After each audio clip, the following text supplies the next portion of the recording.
सोने के घड़े। विजयपुर नामक गांव में धर्म नाम का जमींदार रहता था। उनके पास राम और सोम नाम के दो काम वाले थे। इतने सालों से वे दोनों उन पर ही निर्भर होकर काम कर रहे थे, इसीलिए वह जमींदार उनकी कुछ मदद करने की सोच रहा था।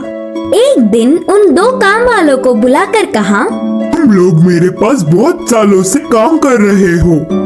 मैं अपने अपने पैरों पर खड़ा होते देख तुम्हारे बच्चे खुश होंगे, इसीलिए हमारे गांव की दक्षिण दिशा की खाली जमीन को तुम्हें दे रहा हूँ। तुम लोगों से जितना हो सके उतना लेकर खेती कर लो। इधर के पेड़ों और पत्थरों को हटाने में तो थोड़ा समय लग ही जाएगा, इसीलिए 5 साल तक तुम्हारा कर्ज भी माफ कर रहा हूँ। बोलकर जमींदार ने कहा। जमींदार के बातों से दोनों काम वाले बहुत खुश हुए और तुरंत गांव से दूर उस खाली जमीन में जाकर आजू बाजू में दोनों ही 2-2 गज की जमीन ले लिए।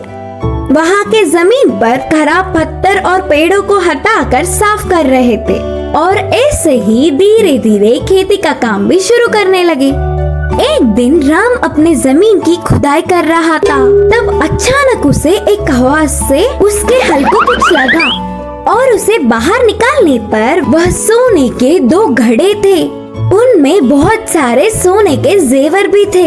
बाजू के खेत में काम कर रहे सोम को बुलाकर पूरी बात बताया। तब तुरंत सोम ने कुछ सोचकर कहा, अरे राम, हमारे इतने सालों का मेहनत का प्रतिफल अब मिल रहा है।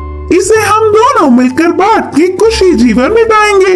उसके लिए राम नहीं माना और कहा, ऐसे क्यों बोल रहे हो सोम? ये जमीन जमींदार जी की है। इधर मेरी हर चीज पर उनका अधिकार है। ले जाकर उन्हें ही दे देंगे। पागल लगते हो।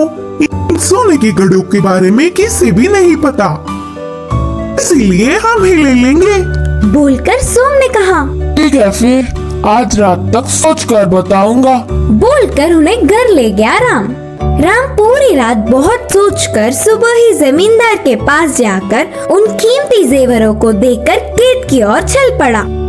फिर राम को कोसता हुआ उसके जमीन में भी कुछ कीमती मिलेगा ही करके ध्यान से धीरे धीरे जगह जगह सोम ढूंढने लगा। उसकी सोच के मुताबिक ही दोनों सोने के घड़े उसे भी मिले और सोम की खुशी का हद ही नहीं रहा। बाजू के खेत के राम को यह बात पता ना चले, इसका ध्यान रखा और उन्हें घर ले जाकर छुपा दिया। वह पूरी रात सोम को नींद ही नहीं आई। अगले दिन सुबह ही बिना किसी को खबर पड़े शहर जाकर उन जेवरों को एक बड़े सेठ को दिखाकर और वह सेठ ने उन जेवरों की जांच करके नकली है बोलकर नक्की कर दिया। अब ना कुछ कर पाते हुए उदास होकर घर आ गया सोम। अगले दिन ही जमींदार ने अपने घर राम और सोम को बुलाया। जेवरों से भरी उन सोने के घड़ों को मैंने ही उस जमीन में गाड़ा था। मेरी इस परीक्षा में राम सफल हुआ। मुझे धोखा देने की सोचने वाले सोम की जमीन भी राम को ही दे रहा हूँ। अब से वह पूरे 4 गज की जमीन पर ईमानदार से काम कर लेगा राम। बोलकर जमींदार ने जमीन के कागजात राम को सौंपे। जमींदार को धोखा देने की सोचने पर सोम को अच्छी सबक मिली। इस कहानी की सीख है कि दूसरों की चीजों पर बिना लालच किए ईमानदार रहना चाहिए।